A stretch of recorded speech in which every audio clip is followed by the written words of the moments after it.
Welcome everybody to the Filmmaker's Time Chamber.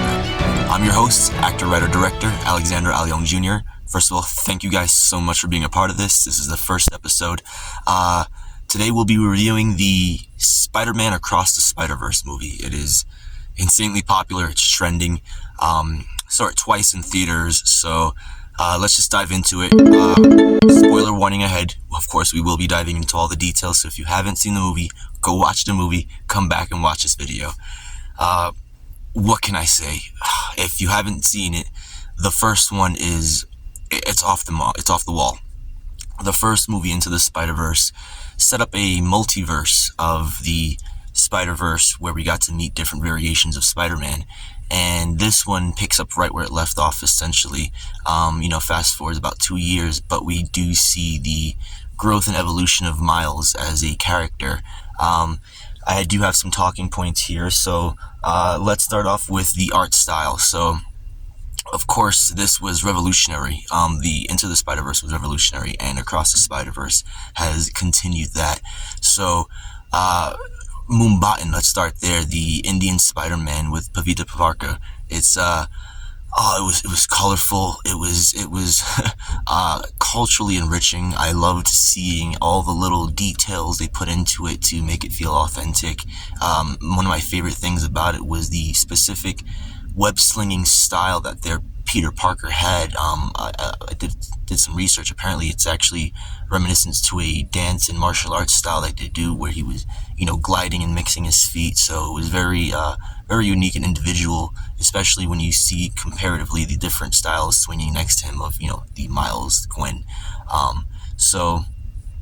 Right off the bat, the art style for that specific universe.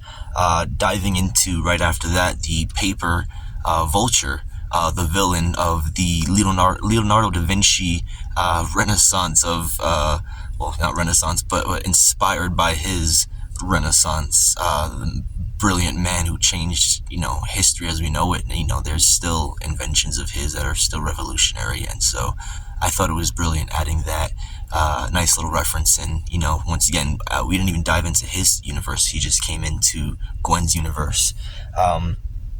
And then, of course, the art style of Spider-Punk. Now, we will dive more into that character later because Spider-Punk.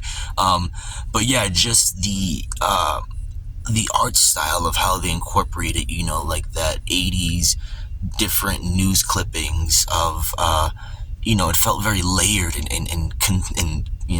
it was almost like, it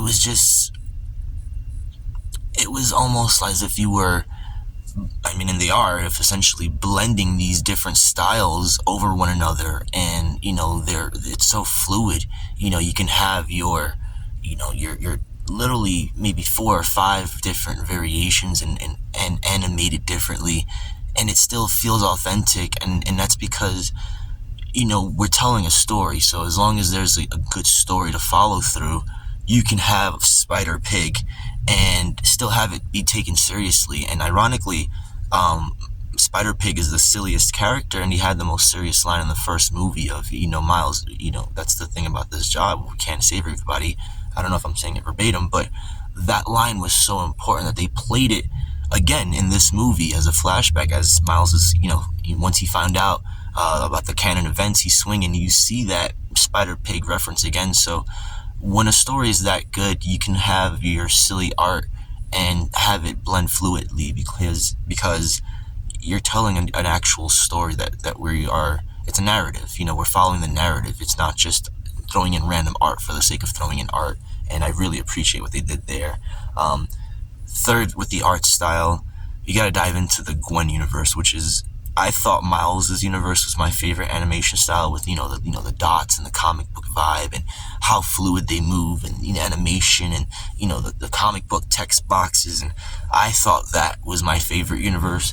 And then we come into Gwen's with the beautiful watercolors, the way it's like being generated and painted as they're walking through the universe, and it's such a way to speak. Obviously art, one picture, says 1,000 words, and so imagine, thousands of pictures lined up. The way they put so much, effort into this style of I heard Haley Steinfeld describe it herself as a mood ring, as the emotion so powerfully affects when the emotion's so strong, it powerfully affects the environment around it. So um I found the art was telling a story on its own. Once again, spoilers, but when Gwen's unmasked to her father, I found myself, literally saying things that weren't happening, but they were describing, like when that really strange picture of him, when it's black and like he doesn't even recognize her. He doesn't know who she is. And I knew that no matter what she said, just the way it was drawn said enough. He was not going to. And then when it came back around the other way, she's dark and he's light, but she wasn't as far away as he. She was just hurt, and of course when you're hurt, you are, you kind of have a little bit of fear to move back into where you were because you got hurt. And so when she came back and she saw her father was missing her because she had gone missing, worried about her. And the whole dynamic changed, the parallels, and now, she was a darker one, but she opened up. She wasn't as, she didn't look at him like she was a stranger, like that specific art style, like the beginning. And then she goes in for the hug, and then, it radiates and it paints over. And, prior to that, even, I'm skipping over their argument when, like, the wall, they're arguing and the walls are like melting apart because your reality's, melting away. And it's such a powerful way to tell a story. Art is, you're obviously, you still have dialogue, you still have character, you still have actions, but art alone was telling such a story. So that, kudos to them. Like I said, I thought Miles' universe was my favorite. Gwen's universe just came in and took it, and I would like to see a whole movie just done in Gwen's universe and see how these different emotions are just directly spill over into their environment, and how what that art does to each character. It's beautiful. It's beautiful. I can go on and on about Gwen's universe specifically. That was, for me, revolutionary. I really enjoyed that on a soul level. Those scenes made time stand still. It was powerful. It was potent, palpable. It just, there was so much to those scenes. In my opinion, those were my favorite scenes of the entire movie, where those moments when Gwen's emotions affected the reality, and her father as well, for that matter. All right, moving on, let's go into the voice acting. So, man, this movie hit it out the park in all aspects. So you have Shamik Moore, I hope I'm pronouncing his name correctly, voicing Miles Morales effortlessly. I just feel like his voice was made for Miles, let's this isn't even in my notes, but let's bring up the cameo from Donald Glover that just broke my mind. I don't even know how I didn't put that in my notes, but as a huge fan of Community, it's one of my favorite shows of all time. Donald Glover, for those who aren't aware, was in the running to become Spider-Man when Andrew Garfield had gotten when Andrew Garfield got that role. Community actually included a little scene of Donald Glover, or his character Troy, in a Spider-Man t-shirt, hoping to push that agenda along to the point where, he didn't get the role, but the artists were inspired and created Miles Morales' character based off of Donald Glover in the comics. And then, when he was brought into the cartoon universe, he was voiced by Donald Glover. And then, when he was brought into the live action universe, he was too old to play Miles, so they cast him as his uncle, Aaron Davis. So Donald Glover has so much weight to this character, and like I said, he voiced him, and he did an amazing job voicing him and bringing him in. Bring him in as the full Prowler in the movie was just such a payoff. It was amazing. And then of course our first, bringing in live action as well. We also see the Venomverse as well. That's a whole nother story. But yes, just, with all that said, I love that they paid him his dues. And for me, Miles and Donald will always have a connection. Like I said, it was just an amazing payoff. I love that. But with all of that still said, Shameik Moore is beautifully fit for this character. His cadence, his everything, delivery, his sense of timing and comedy and vulnerability and, anger. He was just so well cast. And I gotta pay, due diligence and credit when, credit's due, because that's fantastic casting choice. Now, if you haven't heard of Shameik Moore before, a lot of people will know him from the movie Dope, which is a fantastic movie on its own. But personally, I know him from the show The Get Down on Netflix. If you haven't seen that show, go watch it. He plays a character called Shaolin Fantastic. It is an amazing show about basically the hip hop in the 70s in New York City, specifically like the Bronx. It's as someone who is Hispanic and grew up, it's also a lot of Hispanic and culture involved as well. It felt like home. But it's so well done. The cinematography of it, between the wardrobe, the music, all of it is just so, it feels authentic. It feels like a, period piece. And, his character is, I would argue he's the co-lead. So, definitely worth a check out. Okay, moving on. Karan Soni as the Indian Peter, or Pavitra Pabakar, was a brilliant choice. Now, I've had first let's go, huge fan of him since the Deadpool movies. If you don't know who Karan Soni is, I hope, once again, pronunciations, hope I'm right, apologize if I'm not, was the taxi driver in the Deadpool movies, in the first and second one, and I believe hopefully come back for the third. Had a great timing in comedy, just his interactions with Deadpool. They had great chemistry. Loved him there.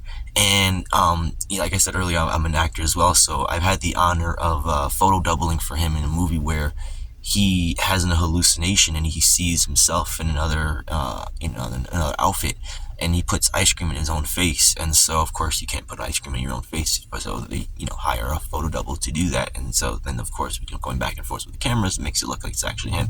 Long story short, amazing guy, very sweet, humble, introduced himself to me, and I was just like, oh yeah, I know who you are. I was just I'm an honored and huge fan.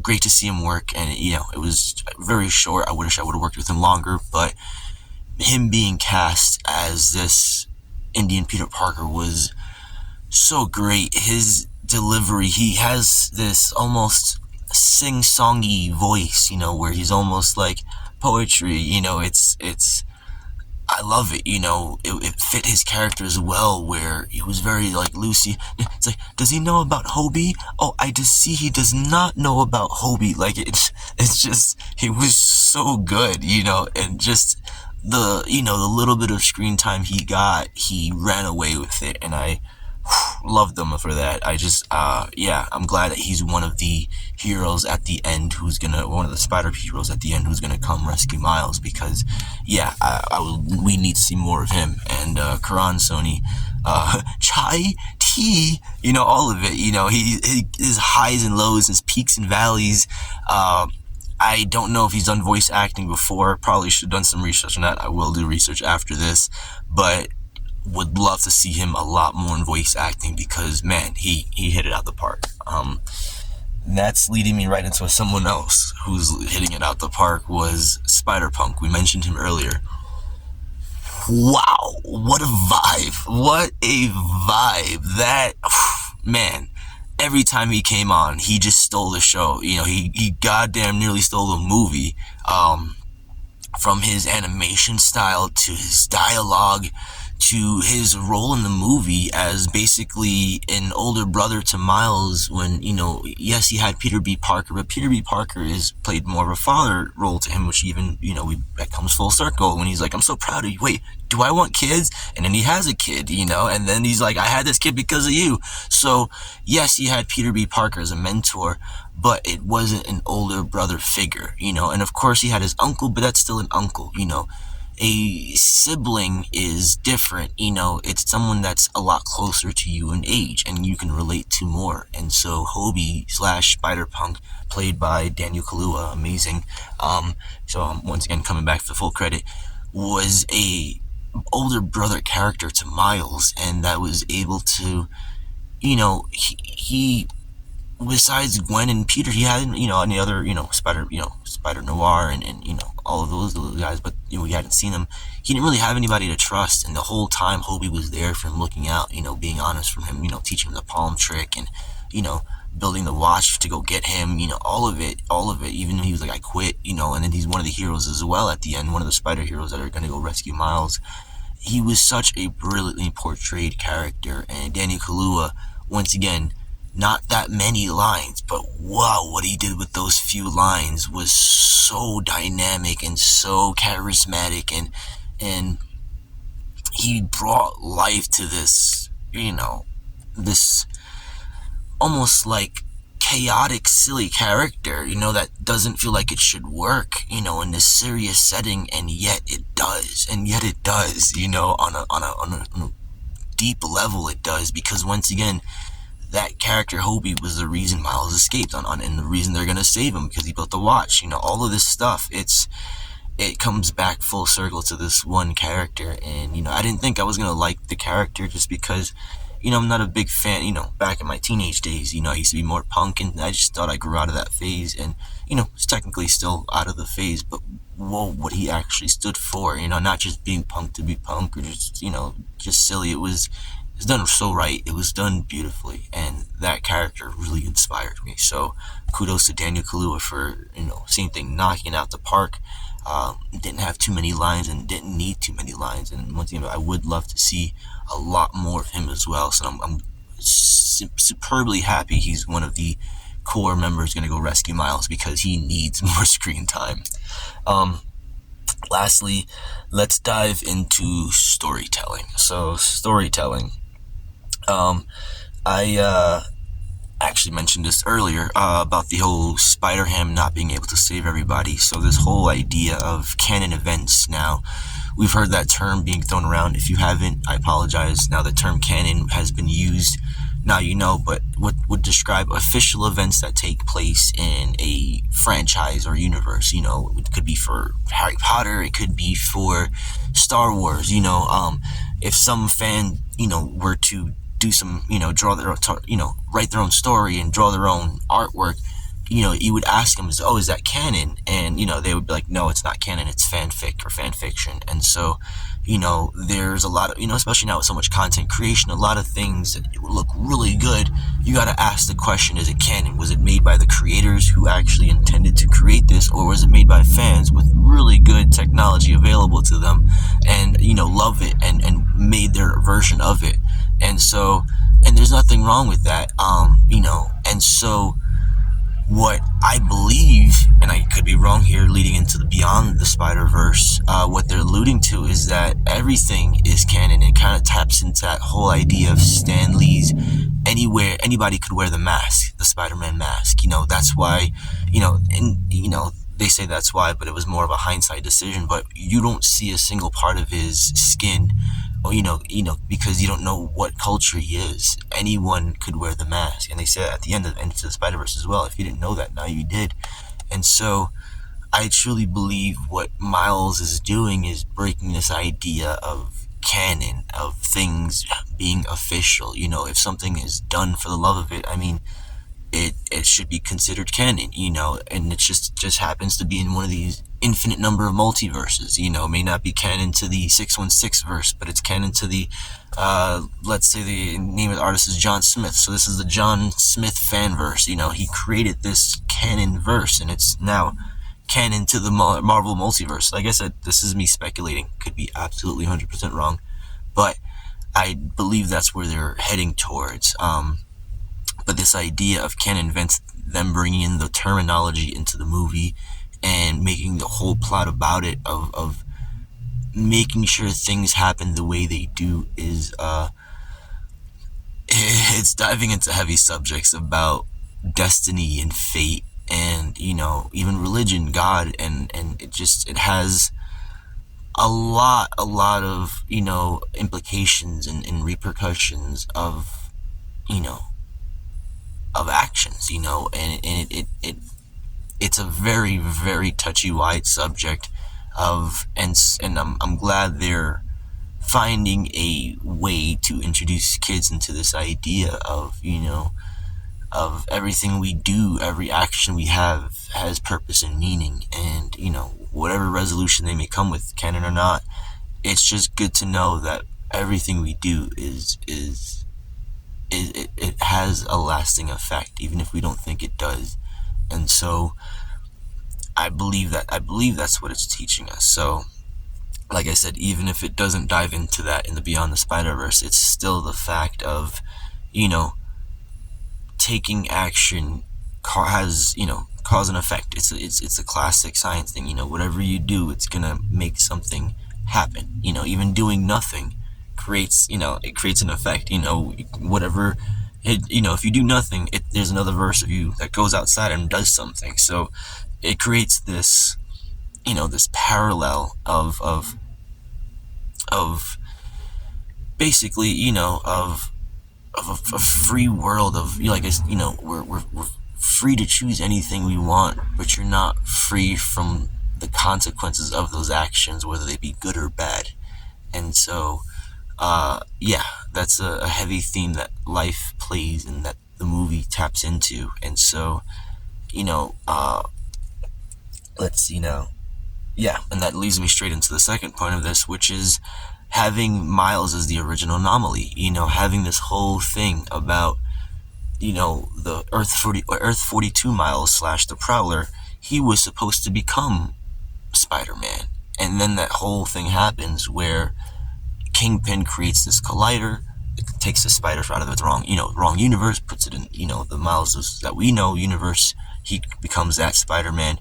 Now this one becomes a villain. That universe is screwed as we know it. There's no Spider-Man. Villains are running rampant. Fires are burning. Just lots of things have happened, and it stems from one decision. One action of this Kingpin who wanted so badly to bring his, wife and child back, and then we literally see that Miguel O'Hara, Spider-Man 2099, played by Oscar Isaac, which should have put him in the voice acting as well for kudos. Actually, Spider-Man 2099, fantastic. He played a great antagonist. He wasn't a villain; he's an antagonist. But this idea that he also wanted his child, and both of them caused so much destruction by not accepting fate or what it is, this reality, and trying to control all realities. And both of them, it's funny to see that parallel that Kingpin and Spider-Man 2099, they both did the same thing, and it's obviously relevant to, Wanda as well. She did it and Doctor Strange. We see Doctor Strange do it in the episode What If, the fourth episode, when he wanted to go and save, I can't think of her name right now, but, save his love interest. She kept dying in every single universe until he ruined all those universes. And then we see Wanda do the same thing, tearing up universes just to be with her kids. And it's this reoccurring theme of loss and trying to fight life over loss, trying to fight life over death. And unfortunately, that's not how it's done. We have to find acceptance and move on, and that's a lot easier said than done. But showing this in a superhero format and showing the consequences of not being able to move on is immensely important. We all have family and friends that, struggle to move on from whatever it may be, loss of friend, family, maybe they struggle with addiction, maybe, loss of a job, loss of a house, house fire, whatever it may be, loss is experienced by everyone, everywhere. And so it is imperative to acknowledge how hurtful loss is and how much of an impact it has on even superheroes like Spider-Man 2099 and Doctor Strange and Wanda, who started off as a villain, came back around as a hero, and then started off and then returned to back being a villain. We'll see where her arc goes. But yeah, even the most heroic of people struggle with. I mean, look at No Way Home, Spider-Man, Tom Holland. He was about to go kill Green Goblin. He was about to go kill Norman Osborn. Played by the amazing William Dafoe. I almost shot a film with him. I got booked on something else, but yeah, that another case of rage, trying to make up for it, and he wanted to, at that one he wanted to fight death with death and kill the Green Goblin for killing his Aunt May, and it was Tobey Maguire, our original Spider-Man, who came and stopped them with just a look, no dialogue needed, but that goes to show that Tom Holland's Spider-Man was probably the most innocent out of all the Spider-Men, and probably the most innocent out of all the Marvel heroes we've had thus far. And to see him tap into that rage and it feel authentic, because that's what loss does. And so, heavy themes for kids movies. I put quotation marks because I believe these are family movies meant for everybody, not just children. They're made so children can keep along watching, but as well, parents are getting something out of it as well as the children. And so, yeah, just got to give kudos to the writing and, the archetypes that they are diving into, repetitively. Like I said, it's just not once or twice, or, it's numerous times now. They're kind of hammering it in. And I think that was the whole theme of Phase 4 was trauma and loss. And so, yeah, we might be out of Phase 4 now, but as we see, trauma still lasts. And so, yeah, beautiful metaphors everywhere. Okay, last but not least, Spot. What? Spot was a fun surprise. I didn't know what to expect when I heard he was the villain, and I was a little bit like, okay, I guess. The first movie was so good, I just still had high hopes anyway, and even with those high hopes, I could not prepare myself for the character arc and what they did with this whole callback of him being the scientist that was, hit with the bagel and created the whole, collider that I created you, you created me, and this whole rival, and him starting off as such a silly comedic, villain of the week. And I love how they kind of, subvert our expectations by doing that, by making him this silly person. And then when he starts getting serious, he's like, I'm not a joke. And then you see the dark circles get smoky almost, and his vibe changes, very quickly and dramatically. And he's just, like he said, he's not a joke. And then he takes it further by, combining himself with the Collider. And yeah, what a story arc to go on for Spot, and then what a threat he is to the multiverse. Him diving into the Venom live action verse, what, the implications, him diving into the Lego verse, the implications. I just love all these, this movie was up there, obviously Everything Everywhere All at Once is still peak, but in my opinion, this is just a step below, if not on the same step. I just say maybe a step below, just because Everything Everywhere All at Once made me cry for 30 minutes straight every time I watch it, for this whole segment. It's always this consecutive part where I just can't stop tears from coming down. And Across the Spider-Verse has similar, emotions, but it doesn't do that to me. And so with that said, it's still, Spot became this villain that I actually enjoyed more than Joy, pun not intended. But Joy's character was just so, obviously I felt bad for her because we found out she was being tortured, and that's what drove her crazy, was being tortured. But just a little too chaotic, to really hone in on and relate to, whereas this character Spot, I could relate a lot more to, where, not being taken seriously. there's more narrative to this personality, whereas Joy was, and I think deliberately made to be so randomly chaotic. From every scene to the next, she's changing outfits, changing personalities, changing cadences. And obviously, I loved watching that visually, but this character I could relate to more and resonate with more, because there was an actual, a vulnerability to this character. I don't know, not to say Joy wasn't vulnerable, but it's just, once again, it's just the way the characters were written. Literally that's all it is. And that's not to say Joy isn't a worse written character, but I could just relate to Spots more, because once again, it was just about just wanting to prove yourself. And I think, what most of us want to do is to prove ourselves, make sure that we are the best version of ourselves. And, I'm not justifying his villainous actions, but I'm just saying, the heroes have the same mindset. It's just being applied wrongly. It's a great mindset of being the best version of yourself. And so he could use his powers for good. Who knows? Maybe that story goes that way. I have no idea. But ultimately, that mindset, though, of being the best version of yourself, is an admirable thing to work towards and to achieve. And so, like I said, that's what our heroes are doing. Miles is trying to become the best version of himself. Gwen is trying to be the best version of herself. Peter B. Parker is trying to be the best version of himself. I love that little book, by the way, of how to talk so kids will listen and how to listen so kids will talk. I feel like that's a lot of points that parents miss.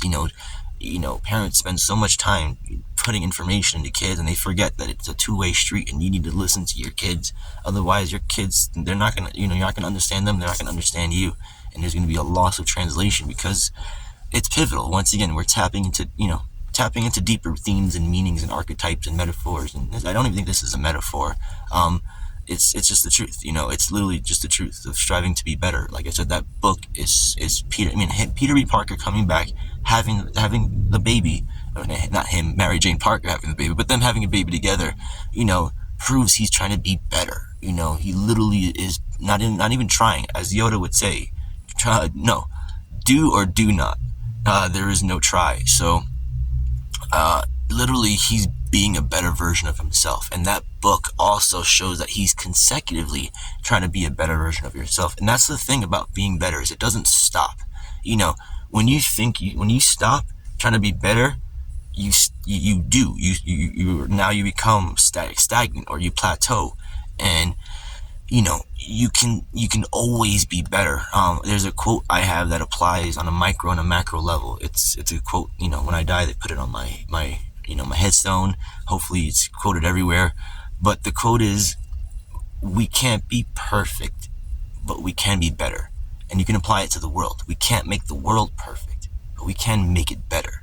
And ultimately, that's everything everyone should be striving for, is just to be better. Not better than anyone else, just better than you are and you were. So who you were yesterday, you should be better than them. Whatever mistakes you made yesterday, you won't make those mistakes again, because you're learning, and that makes you better. And that's how it should be. Like I said, perfection is not possible. We should not be striving for perfection. And that idea, our ideal, is, I think, toxic. It's this, we're striving for something we can never reach. And that's not to say, once again, you should be just aiming for better, because that's something that's attainable. And then it's the journey of 1,000 miles begins with one step. And so you take that one step, and you take another step, and you take another step, and another step. And next thing you know, you've taken those 1,000 miles, and it just did it one step at a time. Instead of trying to walk forever, you focus on one step. And so that's what perfection is. Perfection is, you can walk forever. And yeah, you're going to get burnt out trying to walk forever. So you don't even think about that. Focus on just being better. Okay, let me go one step. Okay, I'll go one step. That's more than yesterday. Another step, another step. So this, once again, coming back, sorry, a little bit of a, little bit of a rant there, but coming back to Spot, of him just wanting to be taken seriously and him wanting to be better. It's something, like I said, that him and Miles are on a similar parallel journey, and he's just applying it incorrectly. And, maybe his mind's fried because of the collider. We don't know. There's a lot of variables. A lot of these villains, they have good ideals, but they don't apply them They don't apply them properly, which is what makes them a villain. And so usually one another reason why is we find out that their mind's fractured, and understandably why, they've gone through some traumatic experience, whether physical, like going through a collider, like look what it did to his body, like that's his skin, like that's gross, like what did it do to his brain chemistry, his, neurons, his dopamine, all that stuff, like you got to take this into consideration. So once again, not justifying his villainous actions, but just trying to understand, the society, we're so quick to villainize people, and I think, we have this, oh, this guy shot up a school and this guy shot up a school. Well, like, let's find out why. And that's not to say his actions aren't horrible, absolutely, but why, let's find out. Most of these people you find out have psychological issues that aren't being treated. If these issues were treated, that would never happen. So, I think there's a line in Avengers that mentions it. It's like, oh, aren't we the Avengers? We avenge I think it's Endgame. It's after the fact, and I think society is, too much. We focus on the after the fact. Like, let's just put them in jail. Like, that's not a solution, and that's not going to help the next person who does that. The real solution is, it's medication, it's mediation, it's attention, it's love, it's understanding, it's, and so I think that's how we prevent more of these things in the future. And so, like I said, I don't know where Spider-Verse is going, or Beyond the Spider-Verse is going, but if you can reason with Spot, if you can understand him and apologize, I'm sorry for not, and, they even tried at the end, oh, we're sorry, you're not funny, I don't believe in comedy, they tried a little bit too late, and, once again, the avenging part, when you do this after the facts, it is too late, someone's gone through trauma, that doesn't, that doesn't immediately erase the trauma. Trauma takes time, therapy, you gotta, do these different things, like I said, possibly medication, isolation away from, the city, away from all these, these overstimulations, bright lights, car honkings, and, get some, nature, get some peace and quiet, and so there's different, there's different things for different people, and so, like I said, it's just applying these lessons from the movie. Once again, if you had taken him seriously in the supermarket, or even try to help him, rather than just arresting and tying him up, getting him some help, like, hey man, let's get you some help. That wasn't even an option, that wasn't even a thought. And I think that is still something we need to work on in portrayals of movies and TVs. Is too often we have this black and white notion of good and evil, and the world's not black and white. More often than not, these people out here in real life committing villainous acts are usually because they've been villainized themselves in some way, shape, or form, or maybe that was how they're raised. And once again, not justifying it at all, but just looking at it observationally as to cause and effect, coming back to that whole theme. And so if Miles had, like I said, had spoken to him and maybe, just stopped and like, hey man, let's just not fight, let's just talk this out. But he was in a rush as well, and I think that is, obviously heavily shown in the movie, where he's running late to get his parents the cake, and, he's missing school, and he's just all over the place. And I think, once again, sorry for diving off, but, I actually had this talk with my own therapist, but you can't pour from an empty cup. That's something you hear all the time. Miles in this movie is trying to pour from an empty cup, and he's, doing things half-assed, and it comes off worse, because he's doing it half-assed. If you're gonna do something, do it wholeheartedly, and so if he was pouring from a full cup, he wouldn't have been rushing. He could have had the time to analyze and go, whoa, he's not just some guy got to arrest, once again, like, hey, we need to get you some physical help. Maybe we can reverse this, maybe there's a way. That idea never even popped up. I'm pretty sure the idea of reversing it would have stopped him from wanting to commit crimes. This guy just wanted his life back. But instead, he was pushed more into villainy by the hero's actions, which I find ironic. So, like I said, I can go into so many lessons here, but, that's ultimately how movies and TV shows are. Like I said, you can give me one picture and there's 1,000 words and lessons that come from one picture. And of course, in movies, all these pictures lined up. And so we can infinitely talk about one single movie. We can infinitely talk about, a couple of scenes. So I can go on and on.